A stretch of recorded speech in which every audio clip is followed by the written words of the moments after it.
sorry, sensitive images and content, but in reality, it's absolutely heartbreaking. Your Excellency, I had a row with President Zelensky because of different opinions or different understandings. I know your point because you really just want peace, but it can't be at any cost. Now, President Zelensky, I understand all your situation as the leader in a war-torn country and continuous war. And one thing I have to tell you honestly, without America's support, without President Trump, you will never, never, never have peace in your country. So please, Your Excellency, great President Trump, Your Excellency, brave President Zelensky of Ureign, I call your country, please make peace with each other in the world.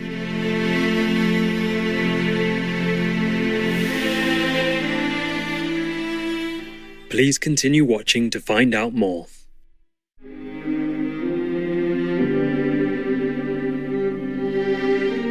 On Friday, March 7th, 2025, our most caring Supreme Master Ching Hai, Vegan, recorded a heartfelt message asking Their Excellencies Donald Trump, a Shining World Peace Leader Award Laureate and Shining World Leadership Award for Compassion Laureate, and Volodymyr Zelensky, a Shining World Leadership Award for Bravery Laureate, to quickly bridge their differences of opinion on ending the war and harmoniously work together for peace in Ukraine, or Ureign.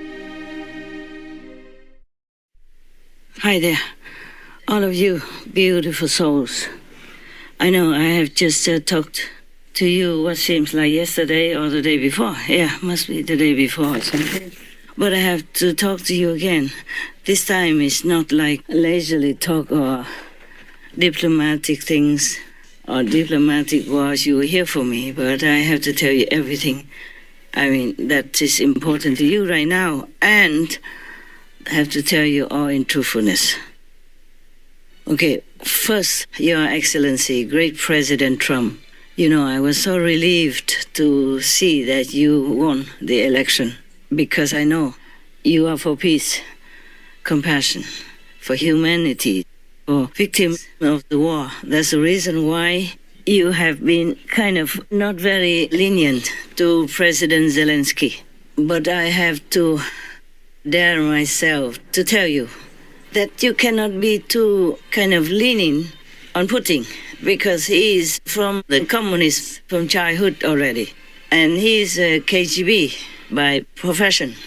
These people, even though it's been a long time already since communism wore off or went out in Russia, whatever you've been trained in since you were a child or teenage or, you know, at a young age, you will not be able to wash it clean and clear. Don't believe me. Just look back at the history of everything that the communists have done to Russia and any other places that they could in the world. And just talking about Ukraine now, I know you know many things about the history of the world, and as president, it's very good for you to know all that so that you can use it in dealing with international affairs. I'm not telling you that I'm good at politics or anything. I just see things more clearly because I'm a third person, okay? So now, you, yourself, a great peace lover, and President Zelensky, he's also all for peace, even though maybe he was not initially of the same opinion as you. But I don't think anybody believes that he wants a war or to continue with war. He risks everything in this war because he doesn't want war. He has almost like no family meetings. And day and night, he's risking his own life also and having much criticism. But I don't think this man ever wants war, especially in his own country, where he himself also lost control of his own sovereignty for his country and from his country or of his country. So please, I know you are burning inside for peace because of your love for humanity. I know that because I have the same feeling. I don't want any innocents to die. especially young, handsome, pretty, soldiers in the front line, whether it is Russian or Ukrainians. I just don't like anyone to die so gruesomely, so brutally. I understand you. I truly, support you in every way. And many of your policies up to now, I read every day in the news, and I gave them to my news team to put on our TV. Because I want the people also to support you, to know that you're doing the right thing. Even my own team, one of them, or some of them, criticized me for putting on the news. One of them, you say that some criminals in certain degree, would be executed for their crime. Maybe especially the illegal immigrants.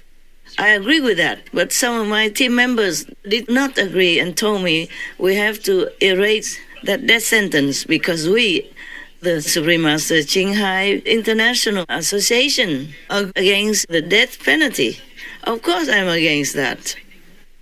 But then I have to defend your decision, so I told them. It's even in writing. It's not like I'm making up the story here. It was maybe some weeks ago or some days ago. Some other times also for other topics, but not all recorded. For me, time now is going so fast, I can't remember much of when. But we can print it back so you can look at how I responded to that decision, even though it's against my principle. But I told them that. I think I don't remember word for word, but we can reprint it, my response, for you or for others to read. I said to them that President Trump doesn't really want to kill. Masters replied regarding President Trump's capital punishment order. Better keep it to scare, stop worse criminals who harm, murder others than spend your tax to feed and keep them in prison, lawyer, court cases, etc. It's not our law. We are just reporters informing the public so that they know and prevent, hopefully. USA already has death penalty. Trump only uses it to bring back the right to live in safety for Americans and to help people to stop crime, which will kill themselves and other victims of a loose, lawless society. No time to write too long explanation, often just yes or no, trusting you understand. I think I wrote this in short. I say he just wants to scare people into not doing it, not to commit a crime. And he wants to warn people not to go into that direction. Yeah, this is good. Preventing is always better than curing. But I am 100% for no death penalty. The real reason is that because you might have some judge or lawyer or witnesses give wrong statements or wrong judgment, and we can't give that wrongly accused person his life back. As you see, many people in America have been wrongly accused and have to be in prison for many decades until he got out by some of the non-governmental legal groups that specialize in trying to help wrongly accused people. Especially if he's a black person, a person of color, then it's more easy for him to be wrongly accused. That's why England, they completely abolished the death penalty. Well, it has pros and cons, of course. So that's how it is. I defend you when needed. I defend you behind your back even. So I hope that whatever I'm telling you now will not make you think that I want to offend you. But I have to. Dear President, I really love you. I also said openly that I wanted you to be in the system longer than just 4 years, because you can help America. And whatever happens to America will affect the whole world. As soon as you came up as a peace-loving president, many things changed for the better. All the international people have more respect for America, for your decisions, for your government.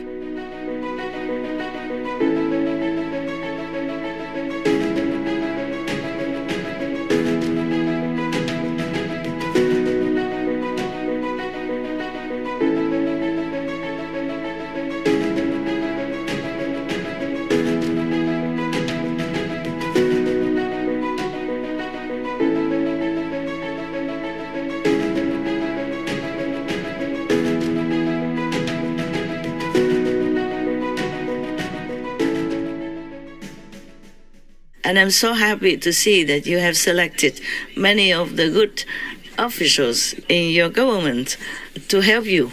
And they're all 100% behind you. And I'm so happy, even though I am not in America and I'm only an honorary, even multiple honorary citizen of America. But I consider myself also American for that, because I used to be American also. Of course, this I cannot prove to anybody except all the psychics, they know about that.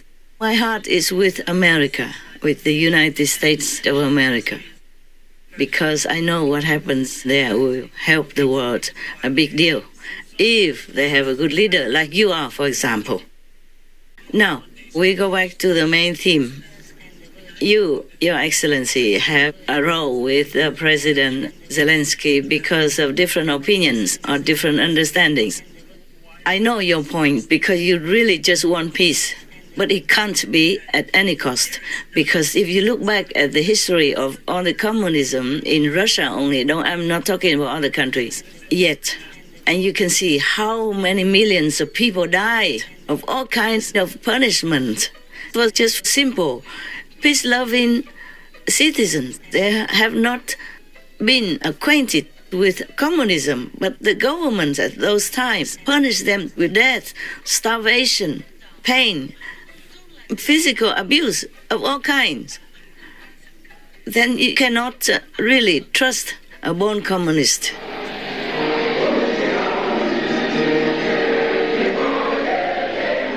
The year 1933. The place, the Soviet Union.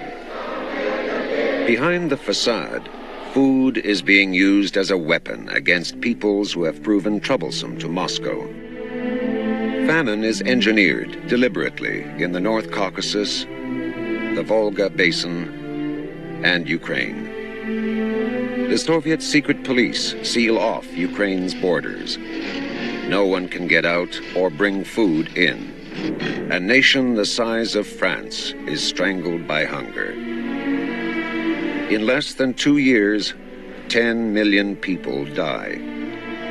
7 million of them in Ukraine. 3 million of them children.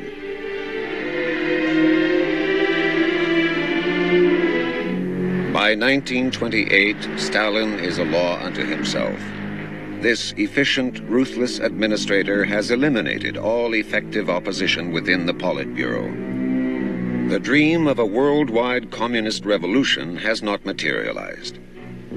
As Stalin strengthens communism within the borders of the USSR, Russian nationalism is increasingly injected into his policies. The strong cultural individuality of Ukraine is no longer tolerated. 1929.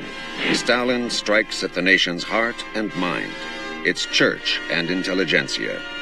Over the next few years, the systematic liquidation of intellectuals is carried out by the communist regime in Ukraine. 5,000 scholars, scientists, poets, and artists prominent during Ukraine's independence are arrested for allegedly belonging to the SVU, a secret organization the Soviets claim is planning an armed insurrection. Only 45 get a public trial. No evidence is considered necessary. Thousands upon thousands are imprisoned, deported, and executed later as mass arrests continue throughout the 30s. Even the church is accused of involvement in this alleged plot. Many priests were arrested, many were sent to Siberian concentration camps, many shot. My father was one of them. He never came back. I know this from personal experience. 30 bishops were murdered. Thousands of priests were perished. 100,000 of faithful were liquidated. I'm so sorry if I have offended any other communist country. I don't mean it that way. I'm also burning inside for the peace of Ukraine and Russia. Hundreds of thousands die already. How many more do we want them to die before they even enjoy their life?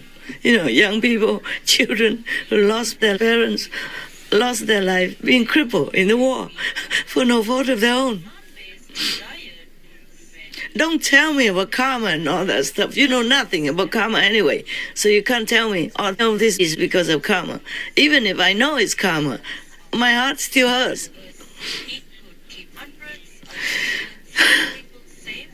And nobody, no medicine can cure that unless I see peace.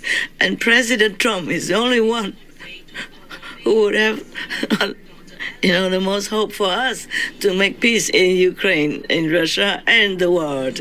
So please support him, by the way. So President Trump, we have to continue this effort to make peace.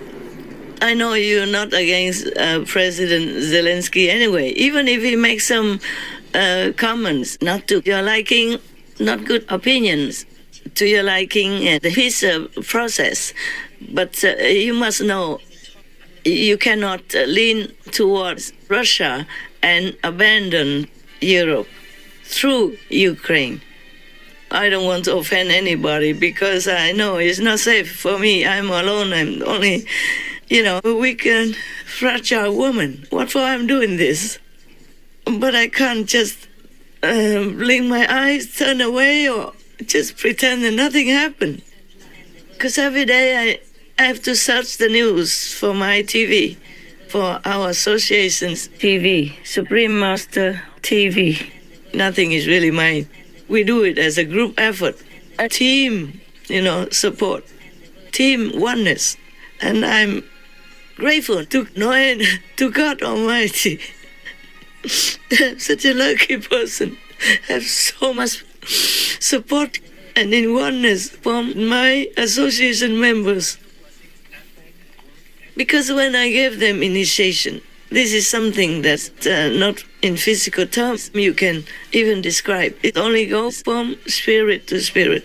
And by God's grace, by God's permission, God gave me this title, that title, just to let my so-called God's disciples know who I am so they can trust me. It's not that I care about all that. It just gives me more trouble in the world when people, doubt you and don't think much of you and you have such a big title, for example.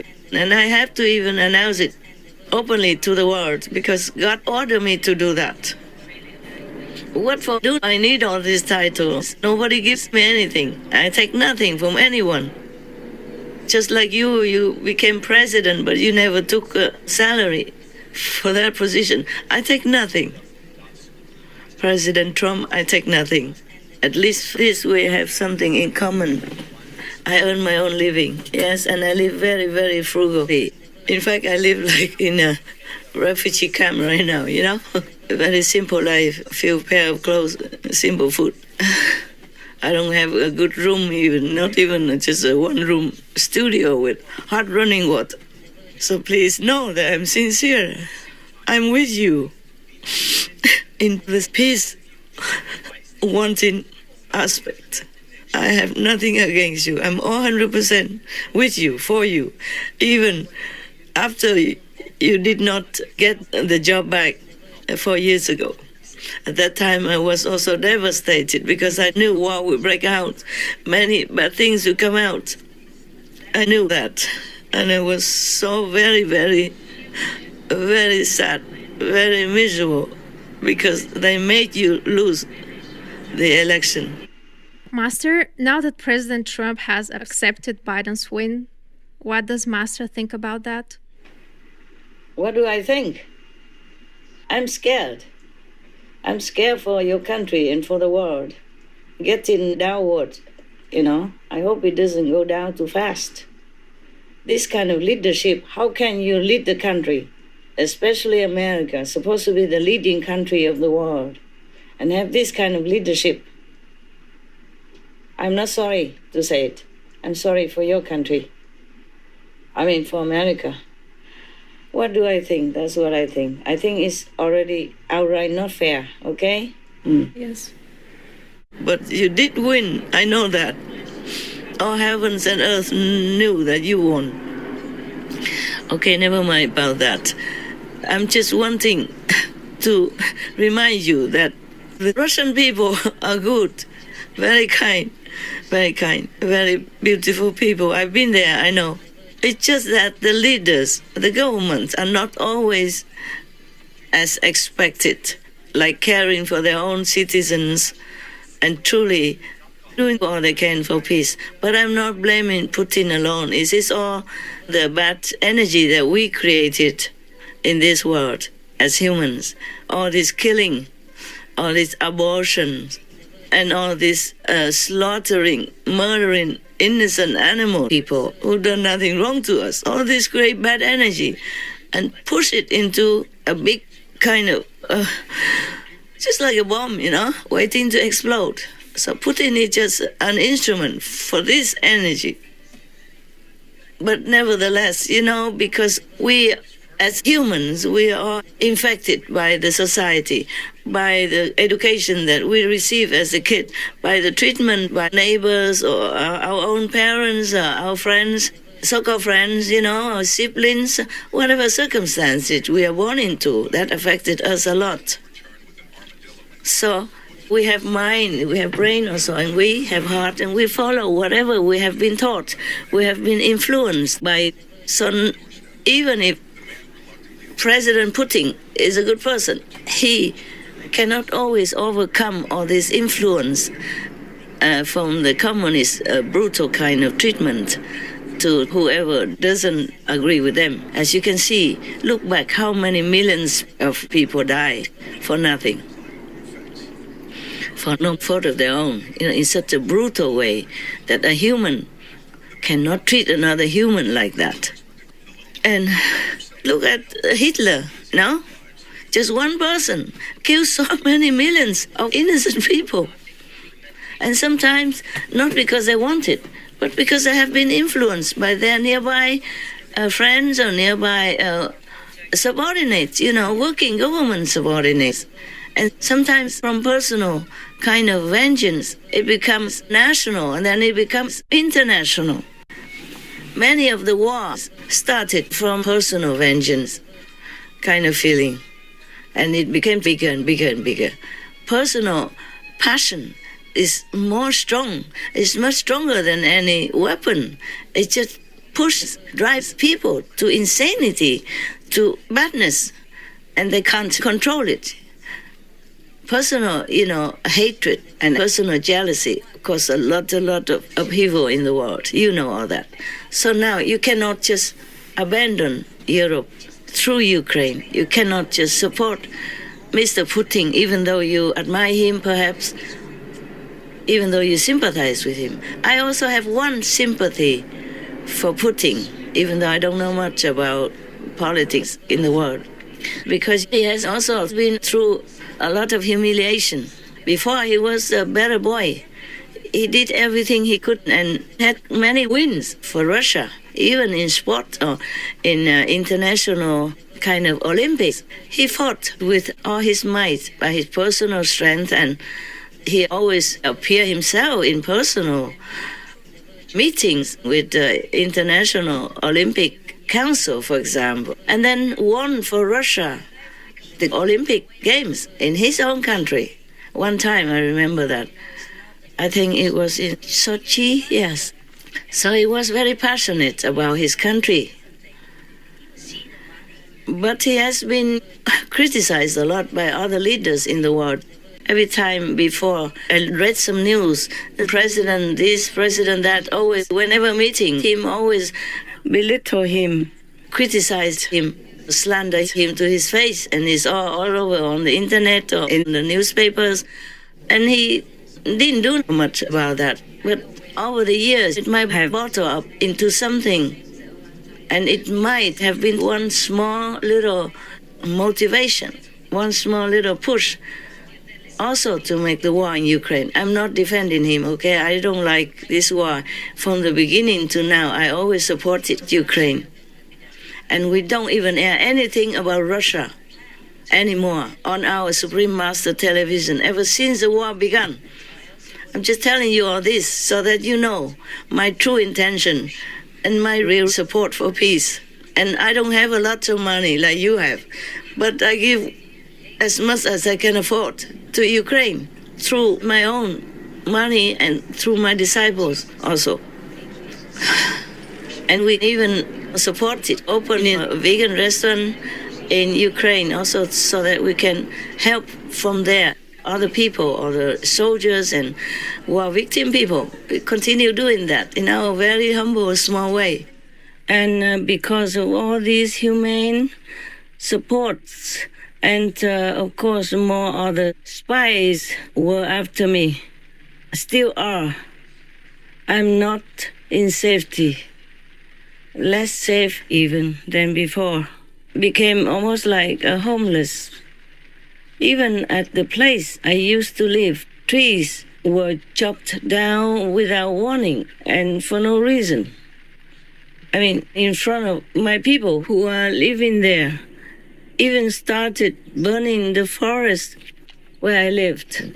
So I'm not for Putin at all, in case any of the European leaders think that way. No. 100% no, more than 1,000% no. I don't support war, no matter who made it.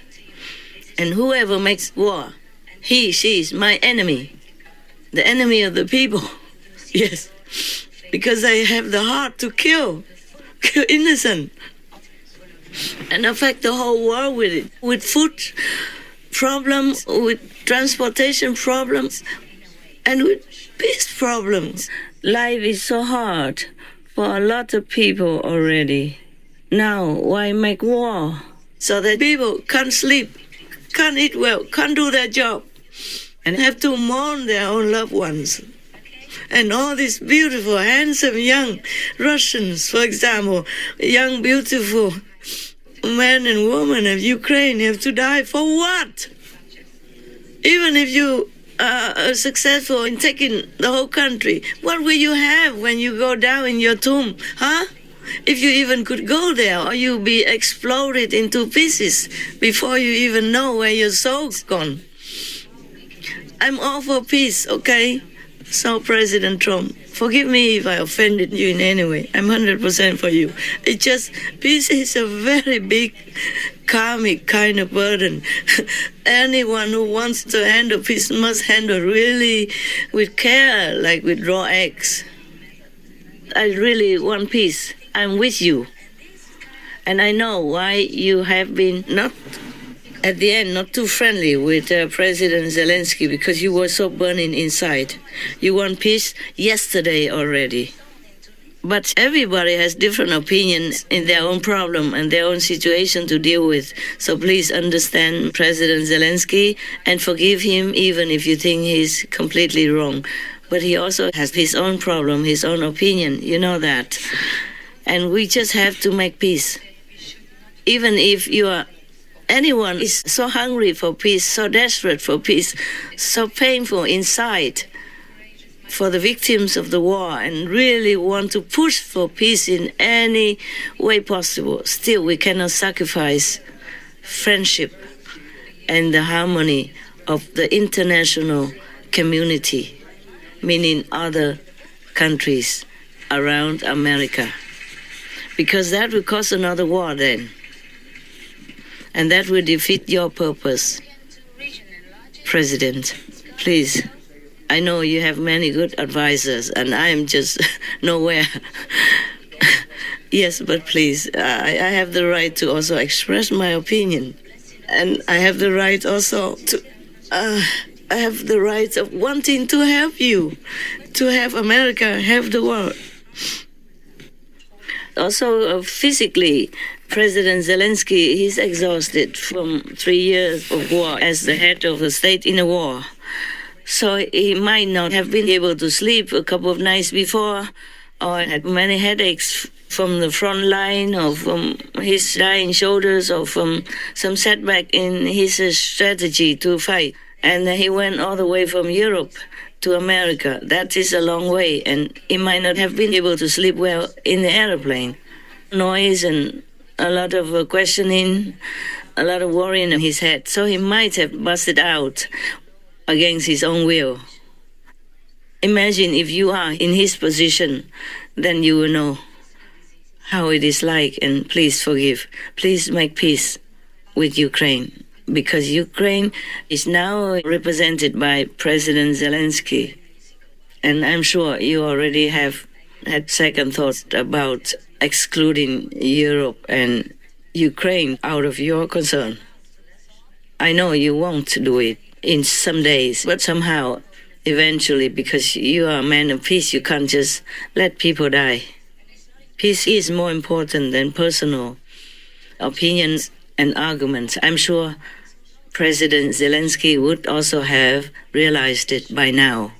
So you two men, both are passionate about your own ideals. Even though Ukraine is a small country compared to America and not as rich as powerful, but it is a country with millions of people living in it. And normally they were peaceful folk. They just do farming. Farming is the work that God recommended to us, humankind. But many don't do it. Nowadays, especially, many fields are left empty, untended, because of different reasons. Because of climate change, because high tech, and because of better jobs in the city, for example, like that.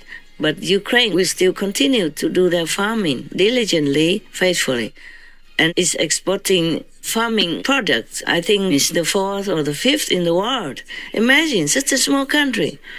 So many countries really rely on Ukrainian farmers and the way they're doing their daily lives for farming products to survive. So please, for all of these people, President Trump, just concentrate on your goal, okay? And be patient. Explain it to President Zelensky what you wanted him to understand.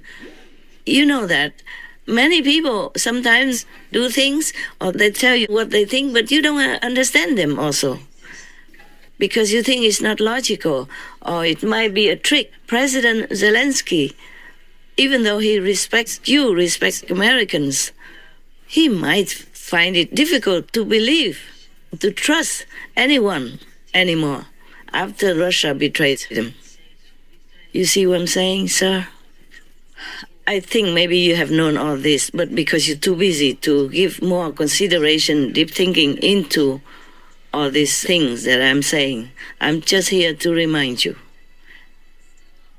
And in case you think my opinion is not to your taste, please forgive me then, but please consider it for peace's sake, for the sake of all humans that depend on the peace in Ukraine to live on, to take care of their family, their children. Please consider my talk. Just consider my talk. It's just as a woman who is also passionate about peace and supporting your passion of peace. Now, President Zelensky, I understand all your situation as the leader in a war-torn country and continuous war. And you must have been losing weight and losing peace in your mental capacity and many other things just kind of tearing you apart.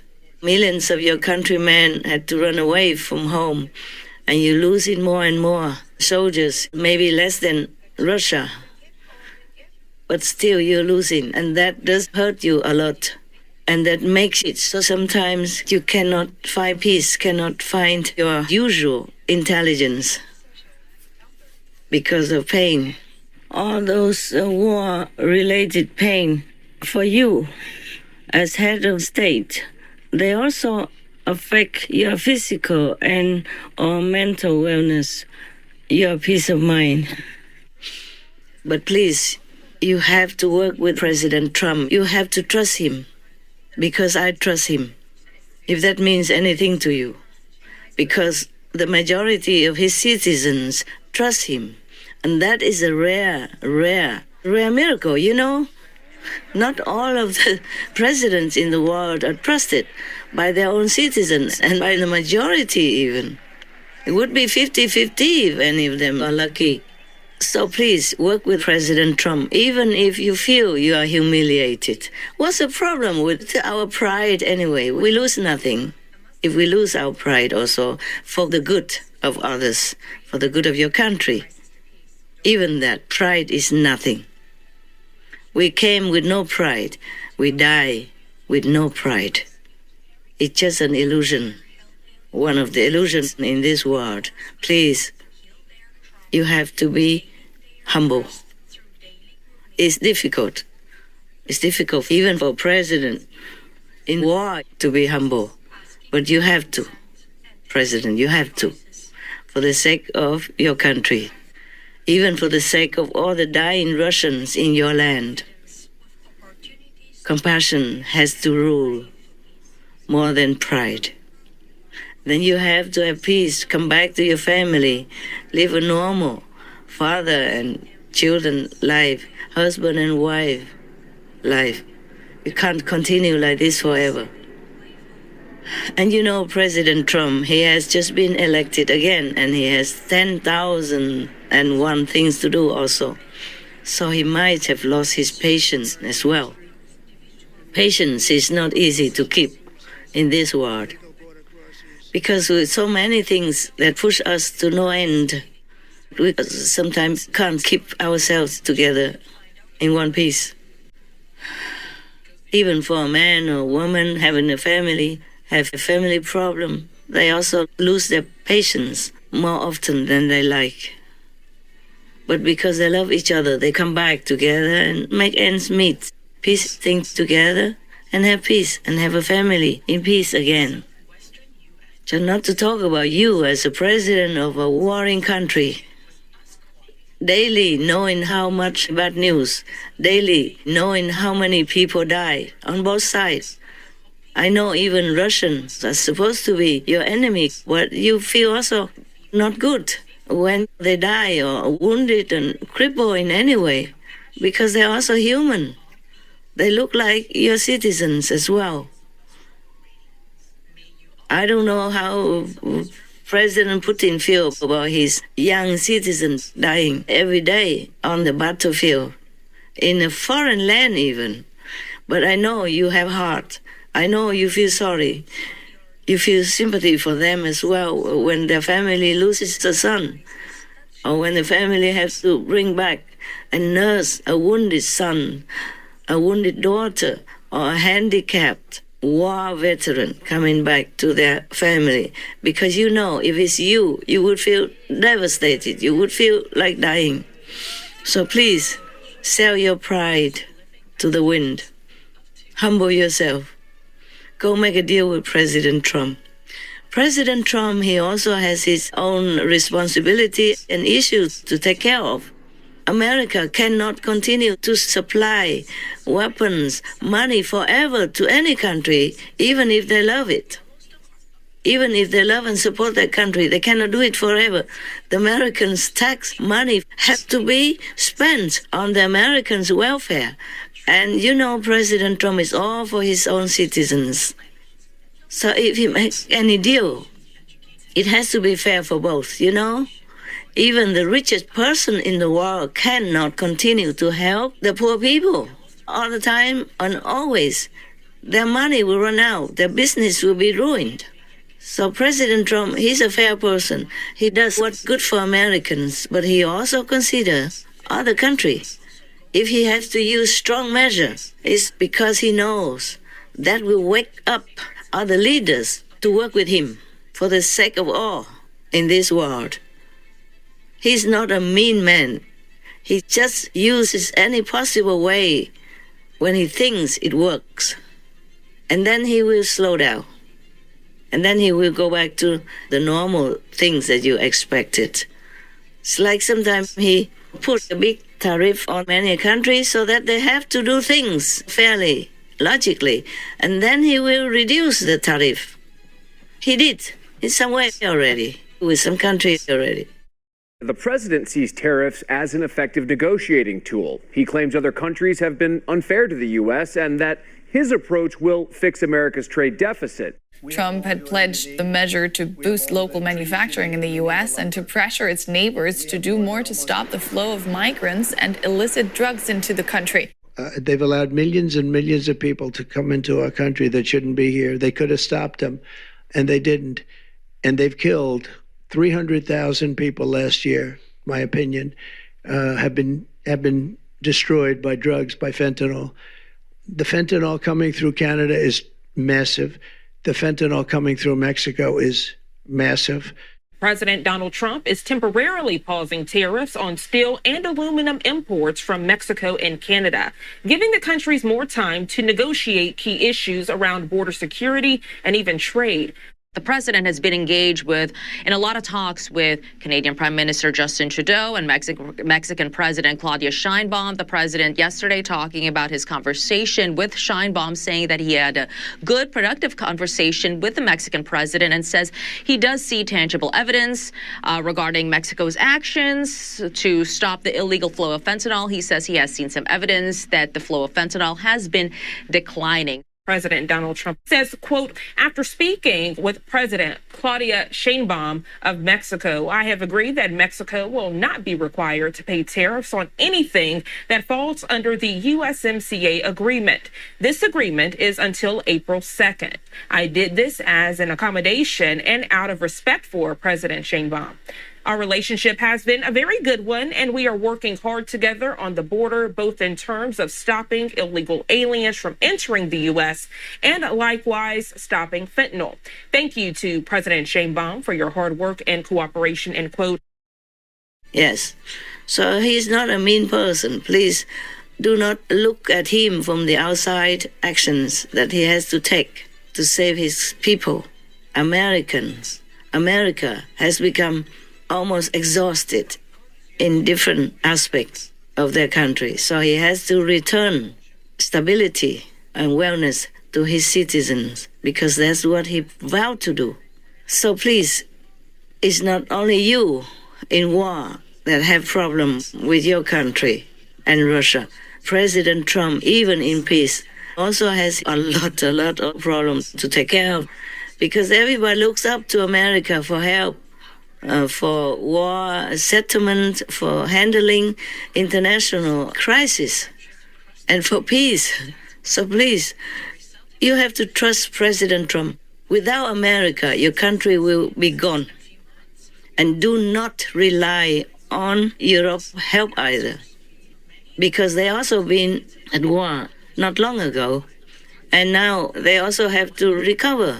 And then they have so many millions of immigrants, legal and illegal, who came to their country and also eating up their wealth and their citizens' taxes and making their country also harder to get by.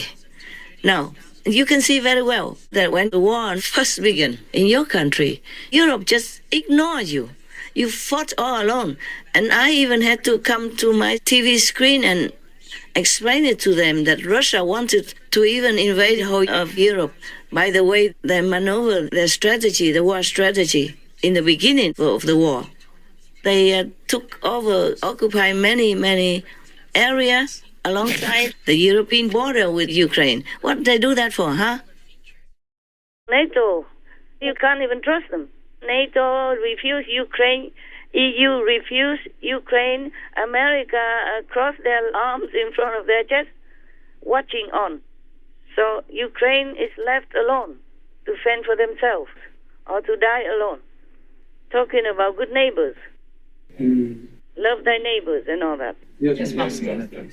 They make an excuse saying that if they order no-fly zone, that means they could maybe trigger the nuclear war in Europe. Yes. But just maybe, because Russia will be also afraid of NATO and the world and many countries that have nuclear. Yeah. Right, that's true. And even maybe more than Russia has. Yes. If all the countries put together. Yes. Because Russia is the one, and they have many nuclear in many other countries, including India, even. Yes. So first they refuse Ukraine because they say Russia will make an excuse to war with Ukraine, and Russia already did. And they still don't accept Ukraine, and now they make an excuse say it might trigger a nuclear war. So they refuse Ukraine again. Probably they wait until nuclear comes. Yes. And at that time, it might be too late to react. Yes. Maybe they'll be dead already. Because you can see Russia. Putin, he does things using elements of surprise. Yes. Up to now, he didn't tell anybody that he's going to make war with Ukraine, even though he already built up an army force next to the border. Yes.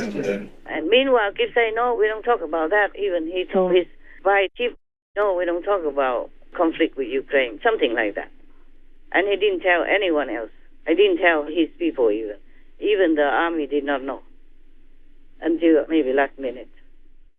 Help Ukraine to eliminate this war in any way you can. In the beginning, all the way up to deeper into the war, the Kremlin occupied all this border from Crimea because they took Crimea and they used that as a base, as a stepping stone, and went more deep into Ukraine's different regions along the border of Russia.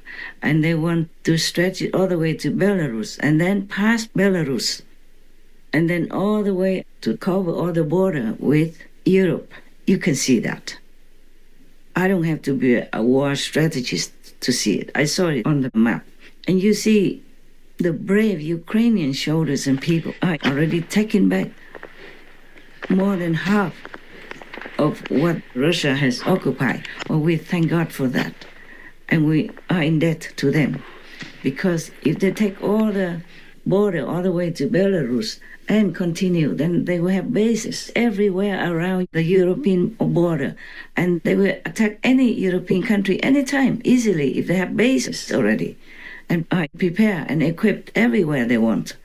Just they would attack one country after another in Europe because they want to control all of Europe and the world as well, with the backing of their so-called allies. And you know what I mean now. And Europe is still sleeping.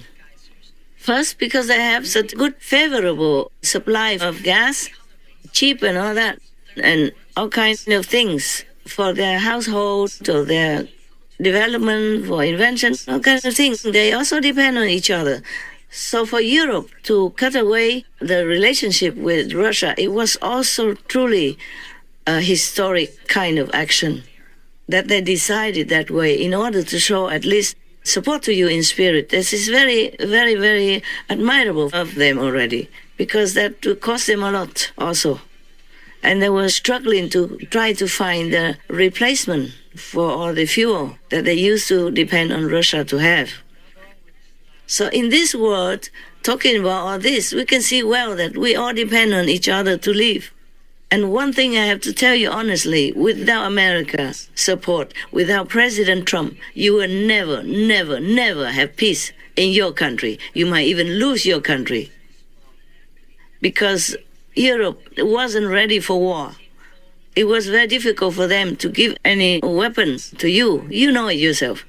A lot of arguments between parties, between people, a lot of consideration, all kinds of things before they give you something. And not a lot.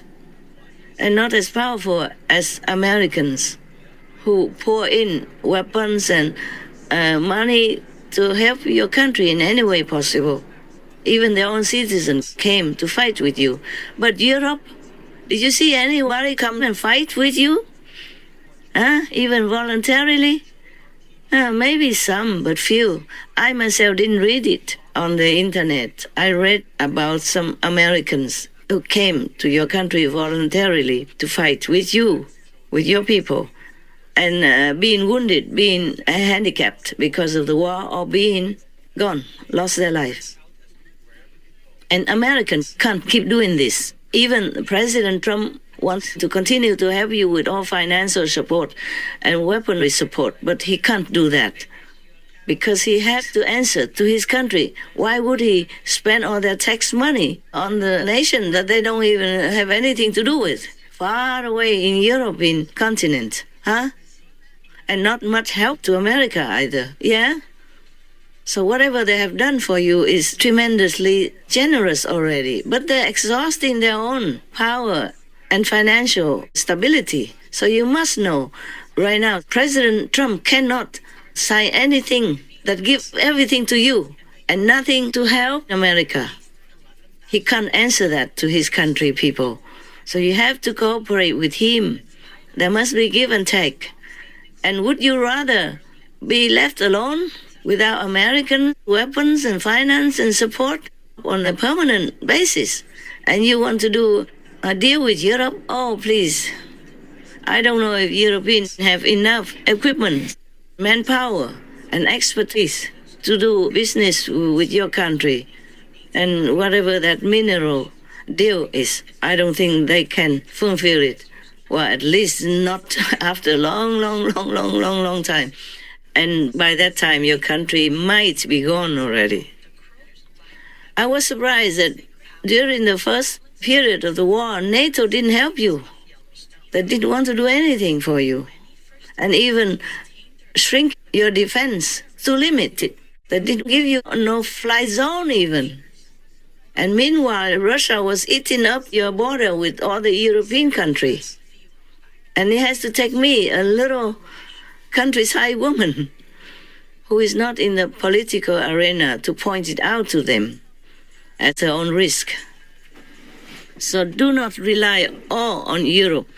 They have goodwill, they mean well, but I don't know if they have enough power and equipment to help you in the long term without also exhausting themselves physically, financially, in any way, okay?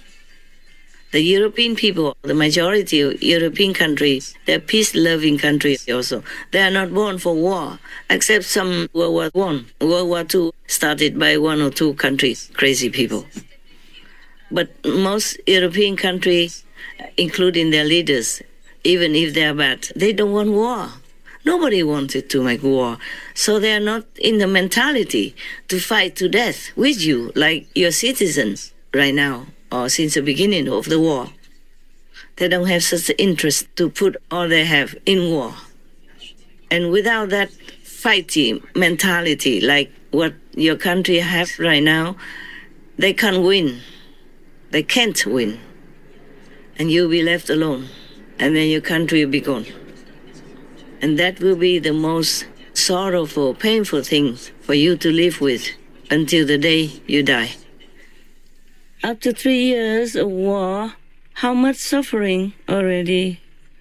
And now Europe wants to show their strength and to show that they are your friends, better than the Americans. How long can they support you? So think about that. Also, you can't blame them, as the Europeans just took a breath from a war, rebuilding their lands and enjoying their prosperity in peace. It is not fair for them to sacrifice their lives, to be forced into war, just because someone else wanted it. One man's pride is nothing compared to the whole country's wellness and world peace. So please, reconsider. Make friends with President Trump. Make him know your sincerity and do sign the contract that you initially agreed to. Do not turn away from that contract of that peace deal. Okay? If you continue to work with the Americans, and Americans have interest in and business with your country, that means Russia will more likely leave your country alone. They wouldn't dare to make war with America. Please consider that. It's my humble opinion, but it's logical. Please consider. Please forget yourself. Even if you are a president and you're a hero of the country, and I even offer you the Shining World Award for bravery because I admire your courage and your passion to protect your country. But even then, we are nothing, President Zelensky, we are nothing. We're born with nothing, we'll die with nothing. We just have to live for others. Doesn't matter how much trouble, how much damage is done to our pride, okay? Or could be our ego even. The bigger a position we have, the more humble we should be, especially in time of need. when we must forget our pride to serve others, to save the lives of those who are dear and precious to us. So please, be a great man. Control the pride, control the ego. Just think of your country and peace in the world. Please, please, for all the children, for all the weak, innocent, fragile women in your country and in Russia. Please, be better than your enemy. Be something great that your children will admire, that your countrymen will be grateful for, and be a good son of God, good child of God. God never wants any war. So you are a child of God, one of the children of God. Please make peace. And one thing, I beg both of you and all of you, the leaders in the world, please immediately install a system for veganism. Destroy all the slaughterhouses in the world where all killing, war is going on every second of peace life in this world. Every little butcher knife falling down on any animal people, that is a knife to chop away peace in this world. It might not be immediately, but it will build up and make war again. So please, Your Excellency, great President Trump, Your Excellency, brave President Zelensky of Ureign, I call your country, please make peace with each other in the world and make peace with the animal people. They are, many animal people, are saintly beings. The practicing yogis, bringing peace and love into this world. You can see all that from all the documents about animal people, how they help each other, even different species, how they rescue humans in dangerous situations, forgetting their own lives. Many of their examples, it should be a shame for humans to look and cannot even copy. Be great men. Be greater than a great president. Be a hero for all, not just for your citizens, not only for your fellow world people, but for other species as well, for animal people as well, and for the forest as well. Protect the world citizens, protect the animal citizens, protect the forest citizens who give nothing but goodness to us. And now for President Putin, please make peace or you will go to hell and no chance ever to get out. I mean it. You know, I don't lie. In several hells, you will endure tremendous suffering. Dying but never can die. Being burned alive, non-stop, including war hell, where you will be chased, stabbed, shot, for example, relentlessly, without any way to escape it, even for 1 second. So please think about all this. No personal pride, not even about just one country's interest. Do it all for the world's sake. And you live in this world, not just for other people, you see? And thank you very much. If you ever listen to my talk, I beg God to protect you, your countries, and your personal good, your loved ones, your interests. May all be well for all of you, the leaders of the world, especially American President Trump and President Zelensky of Ureign. and even for Putin to change, to turn around, to be leader of peace. And all of you are the leaders in the world to support peace in any way you can. Amen. President Zelensky, Your Excellency, with all due respect for the European leaders and you and your country, I have to say that again, don't rely only on European allies to support you, because they will be also exhausted one day. They also don't have such a, I told you already, they don't have such a passion to fight, because they have been used to peace for a long time now. Their countries are good. They have enough, sufficient financial support and food and everything for themselves.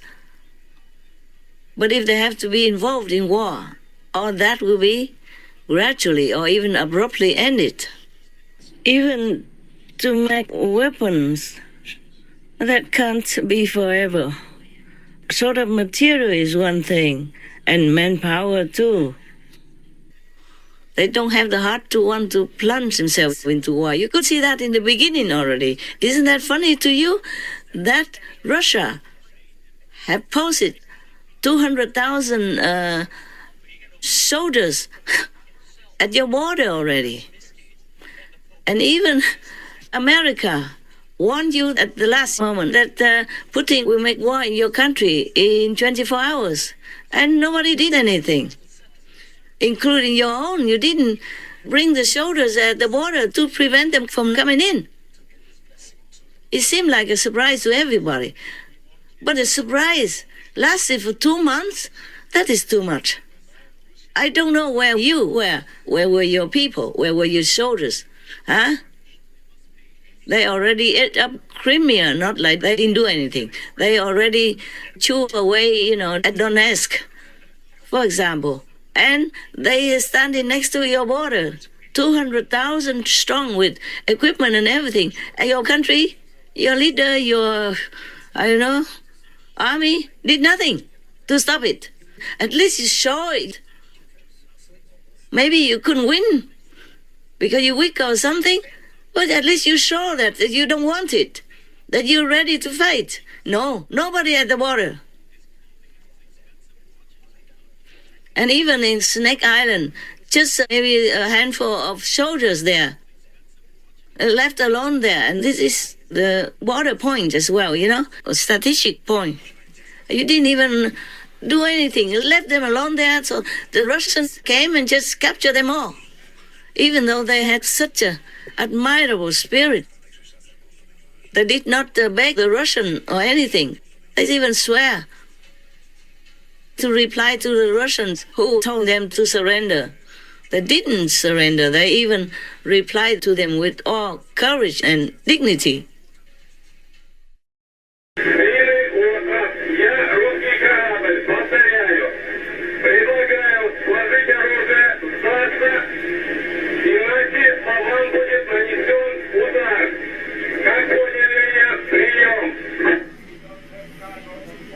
Все. Нахуй тоже надо. На всякий случай.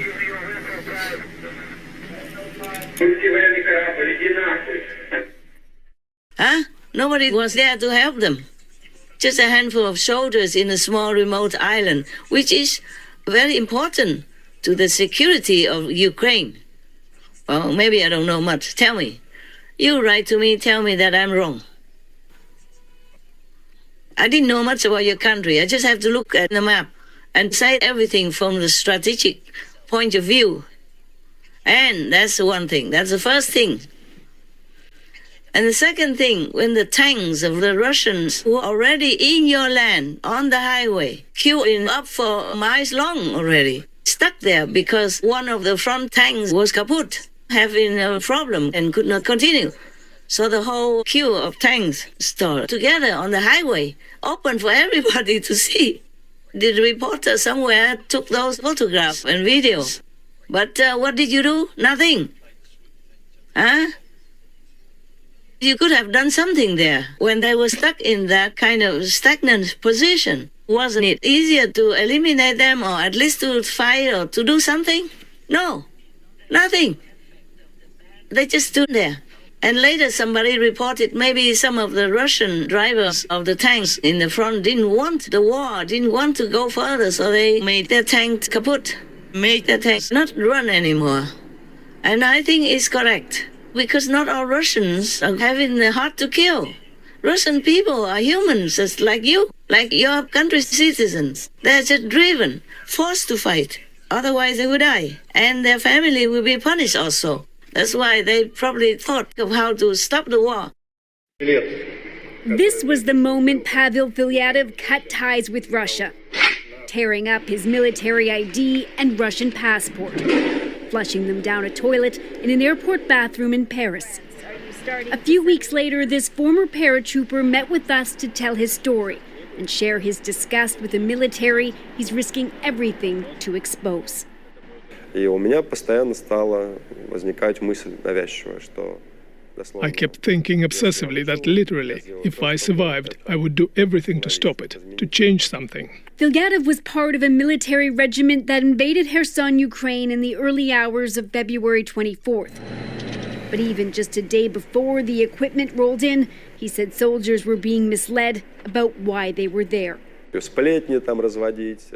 Our regiment commander made us line up and said, "Stop spreading gossip. Stop calling home talking nonsense. I'm telling you, there are 3 more days of training, and then you'll all be home." He said he only realized Russia was attacking Ukraine after an order came down for his unit to destroy a bridge. In a manifesto he later posted to social media, he described the disarray on the battlefield, a Russian military equipped with patriotism instead of good training, support, and modern technology. He wrote some soldiers began to shoot themselves to get the government money and get out of this hell. But I say this, Russia has now been captured by some kind of mafia. We were not told anything but march forward. The commander just told, "You are going there." We were going in a column. When we started to cross the border, I asked the commander, "Why are we doing this?" He answered me to shut up. I didn't know that I was going to Ukraine. They deceived me. We were told that we would go there and come back. They told us that we will go into the fields, set up tents and live there. We didn't ride deep into Ukraine when we were hit. My car blew up and I was pushed out of it with the explosion wave. We became captives in the town. We didn't shoot back. We became captives in the town. We didn't shoot back. We laid our weapons at once. We were deceived and sent to war like cannon fodder. I didn't think that I will have to kill someone. I knew nothing. I was afraid. We are being sent to war like cannon fodder. Everyone gets shot at once. We were going in a column and almost everyone in it dies. I didn't want to fight. I wanted to live. I will say that Ukrainian military are nice guys. They did not hit me and gave me food. For what? Everywhere here live peaceful people and no one wants war. No one attacked Russia and I don't understand what they want from this war. Etc. But your country's army, you yourself as leader, was doing nothing. Even if you lose, symbolically fight or make a negotiation or something or else, nothing. So at some point, some areas, the ordinary Ukrainian citizens with empty hands went to the street and told the Russian soldiers to go home. And the whole Europe was silent, that you could drop a pin and hear it. So now you're going to rely on Europe and forsake America? You can afford that? Even all this time, 3 years long, if America wasn't there, you already be gone, President. Even though you're brave, you're courageous, and you love your country, your family, your people, you'll be gone already. If in one piece, then you're lucky. For 3 years long, you have become a great hero. Your people love and obey each and every of your commands with so much respect. But don't get used to this mighty position and power and make it a habit to expect all you meet to treat you the same way. President Trump is not one of your subordinates. He is the commander-in-chief of the most powerful nation on earth. Remember that when you have the chance to see him again. As for now, your country needs him. You need him. So please, forsake your pride. Forsake your leader type in war that you're used to for 3 years. think logically. Check all the facts before you omit President Trump's suggestion from your peacemaking list. You must work with him. You must. M-U-S-T. You must work with President Trump. He's the one you can trust. Well, at least compared to Putin. It's not my country. You are not my president. Your people are not my relatives, friends, nothing. But I cannot help but feel pain, as if their pain is my pain. That's why I'm defending myself right now also. I'm not giving you advice for free, just because of your country only. It's for myself. I have the right to defend myself, to protect myself from pain, related pain for your country, from the war in your country. I have pain because the Russian people are dying. I have pain because the Ukrainian people are dying and suffering every day also. Even if they went to another country and other countries opened the door for them, some countries didn't. They had to return to your country, humiliated, exhausted, running short of whatever money savings they had while fleeing the war. Is it fun? No, huh? And thousands of children are being kidnapped to Russia, leaving their parents drying up with tears, huh? And leaving the children confused, suffering, lacking of love and the familiar surroundings of their own country, huh? Is all this fun? So if you just argue with the strongest president, the strongest country in the world, and if you win, is it good? Will you be proud of it? So please, think logically, be humble. I know you won't like me if I say all this, but I have to. It's just for my self-defense. How about that, huh? You don't have to think anything bigger than that. Just my self-defense, because I'm in pain every day, as long as the war is still there. Even Syria just recently have a change of governments, of leaders, and they still now make friends with all the countries in the world, including all parties in their governments, and pro-Western, pro-America. Not pro-Putin. So just 3 years only, you still can make it. 12 years long, the war in Syria still was won. Russia can protect you? No.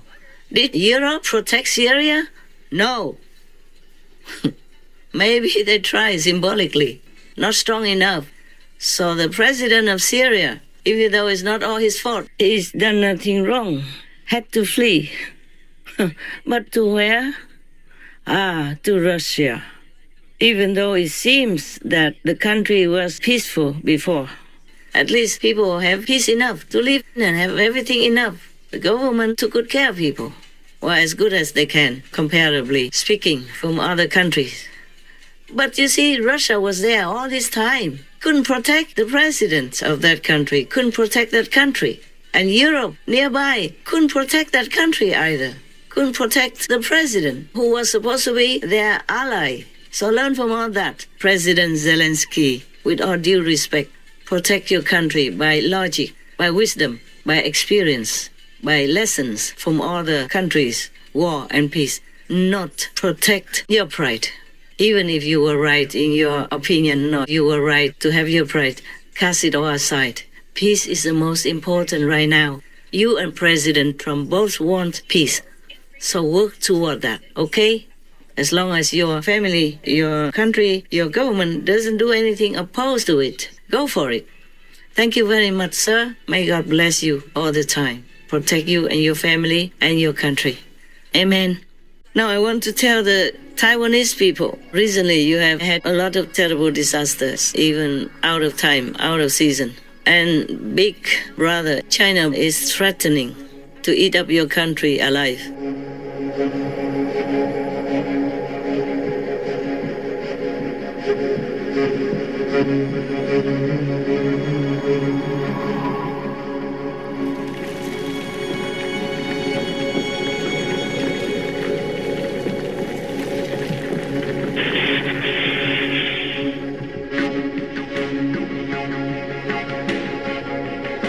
When a magnitude 7.4 earthquake struck Taiwan's southern Hualien County a year ago, the biggest storm to hit Taiwan in nearly 30 years.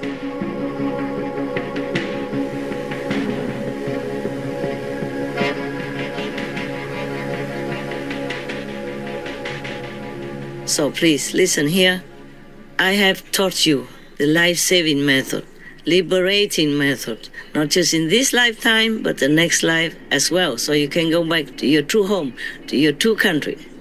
Treasure it, practice it, appreciate it, thank God for it. And do not always call upon me to protect your country. I do the best I can already, believe me. Otherwise, your country would have gone under the sea. Not to talk about war with China.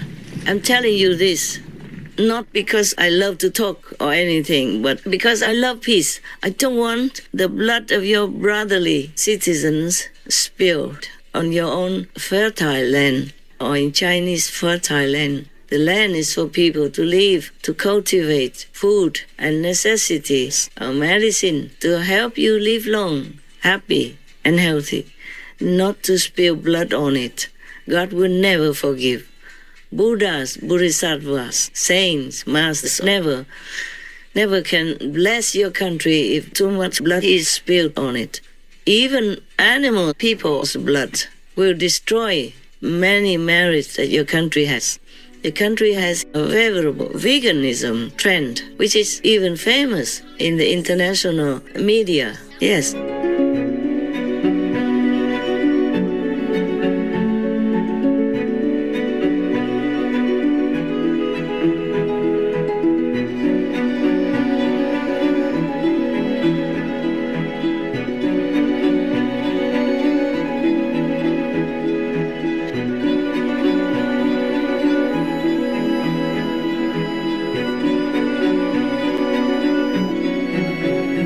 Etc.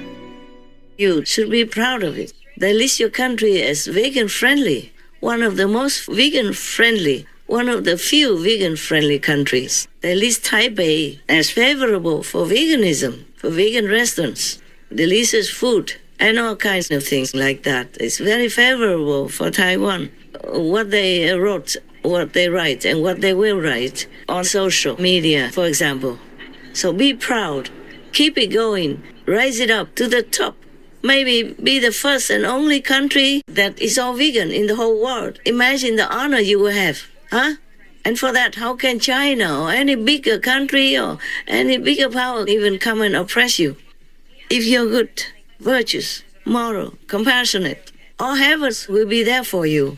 So please continue the virtuous way, the benevolent way that I have shown you. I made an example for you, and many other things I do in private for your country that you have never known, that I could not even tell you. But believe me, I love Taiwan, and I appreciate all the kindness, generosity, and support that you gave me over the years. It's just sometimes I have to leave because your country makes blunders or denies me or blemishes my name, coupled with all the killing of the animal people every day.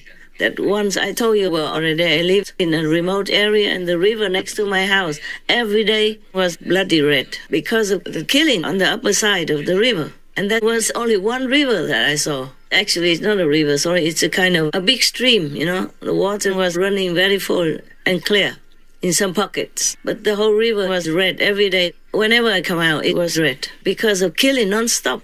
Imagine if you are those animal people mercilessly imprisoned in a small crate that you could not turn around even when you have babies.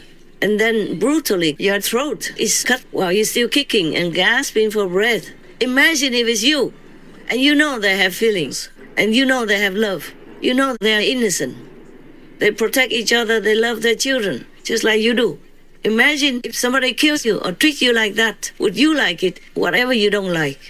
Your religion, your ancient masters told you what you don't like, don't do it to others. It's very simple to live your life. Don't do to others what you don't want to be done to you. All religions tell you that. All the ancient masters of China told you that. Not to talk about other masters in other countries as well. Don't do unto others what you don't want done unto you. Do not impose on others what you yourself do not desire. There is a Tao for gaining the hearts of the people, together with them amass for them those things that you would desire, and do not impose upon them the things you would hate. He who knows others is wise. He who knows himself is enlightened. Treat those who are good with goodness, and also treat those who are not good with goodness. Thus goodness is attained. Be honest to those who are honest, and be also honest to those who are not honest. Thus, honesty is attained.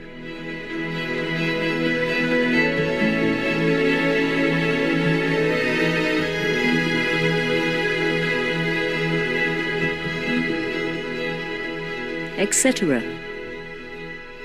China was originally, traditionally, a religious country that respected monks and nuns and masters and the Zen tradition. But it's just talk now. You have to practice what you learn, practice what is good, and abort what is bad. Very simple. Do what is good, abort what is bad. Not abort your children. All of you, the citizens in the world, are you human or not? Even animal people, you call them beasts. You look down upon them, you kick them, and you eat them, and you say, oh, they're just animals. They don't kill their children.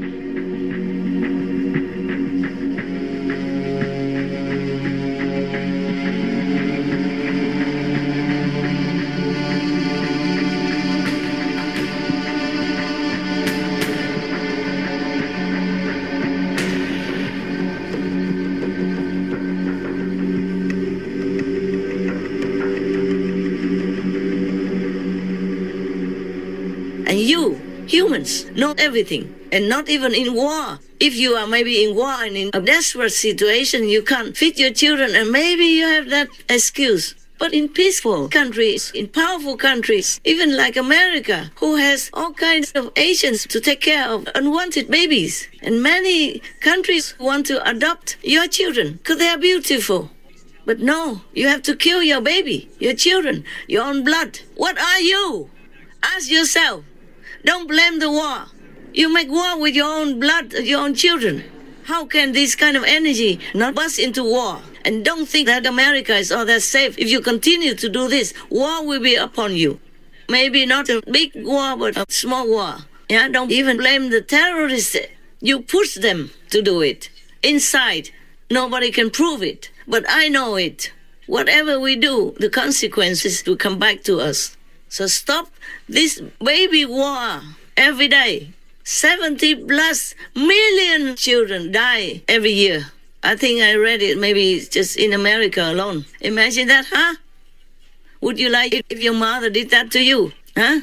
Tear you into pieces in her own womb and flush you out like under a toilet. Excuse me, my unelegant language, but I don't know what else I can tell you so that you understand. I hope your mind will get it. Your soul will stop it. Your brain, your heart will be ashamed if you do such a murderous thing to an innocent little baby in your body.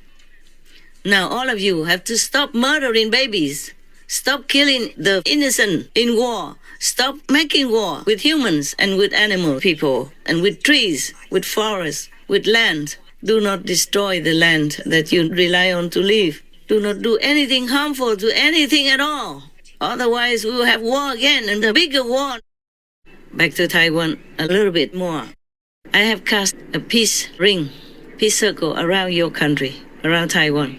I've done all the best possible for peace in your country, to protect your country from war. But if your people continue to kill innocent animal people who are living sentient beings, and most of you are Buddhists, then you know there is karma. The worst karma is killing. And you know the worst karma is killing beings, humans. But if you continue to do this, you also kill humans by giving sickness and trouble for other humans' bodies and beings by giving them animal people meat to eat or eating the meat yourself. All this collective killing karma will be upon you. Not just by disaster to warn you only, not only by pandemic, but big war. And you won't win. And do not rely on Americans either. They can't protect every country at one time. And they don't have like limitless weapons or money to continue to support you. They don't have the manpower to bring all there to kill or to be killed just to protect a small island like Taiwan. And you know China, they don't have the mentality of leniency, you know that. So please, be vegan. All the leaders of Taiwan, make people Be more lenient, be more compassionate, be more benevolent. I don't care if you follow Catholicism or Buddhism, both real doctrines teach people to be compassionate. So be vegan, all of you, and show the shining example of compassion, mercy, benevolence, according to God's law, according to Buddha's teachings. Now, I hope you all listen to my talk and change your way of life before it's too late. Before you see more tsunamis, before you see more earthquakes that destroy the whole nation, even, that really break the whole nation into the ocean. It will come this year. You don't have to wait too long.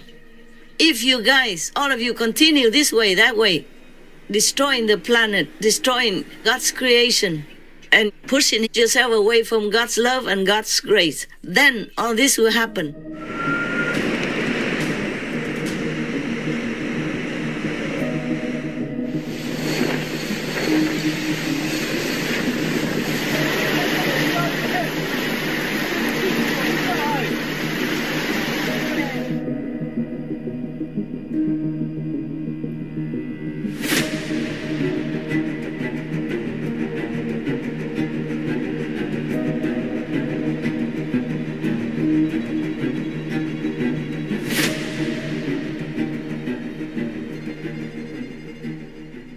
You gotta help me.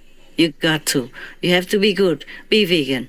And keep peace with yourself, with your neighbors, with your friends, your lover, your boyfriend, girlfriend, your anything concerned with you, huh? So you have to make peace with the animal, people, with the trees, with rivers, mountains, forest, ocean, anything that is good for you. You have to make peace with it, keep peace with it, and protect it. Because they protect you. That is for self-protection, okay? All right, understand whatever you do good to others around you, that is good for you. So that's why Jesus said, forgive your enemies. Because if you hurt the enemy, then it will be more hatred, you see? And more karma for you.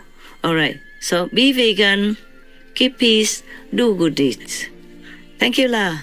May God bless all of us and bring us home safely. Amen. Thank you, God Almighty. We love you. Maybe many of us are ignorant and act according to the ego mind, but we do love you in our heart, in our soul, maybe secretly, maybe openly. So please forgive us, help us, enlighten us, and bring us home. Amen. Thank you, sir.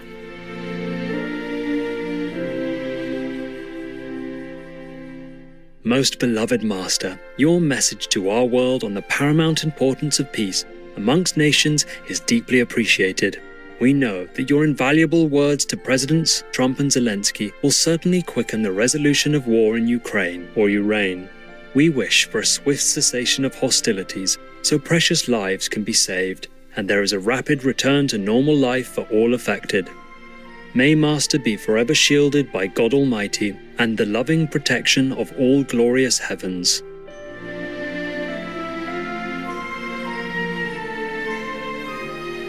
To hear why Master says it's better to stay in one's own country despite hardship rather than become a refugee, the reasons Taiwan, or Formosa, has recently been experiencing disastrous events like typhoons and earthquakes, and how Master uses the food she consumes as a weapon against certain karma. Please tune in on Wednesday, March 26th on Between Master and Disciples for the full broadcast of this message. Also, for your reference, please check out the previous related Between Master and Disciples messages such as Victory over the Disturbing Peace World, the best solution for a quick peace in Ukraine or Ureign, Russia, return peace to your country and Ukraine or Ureign.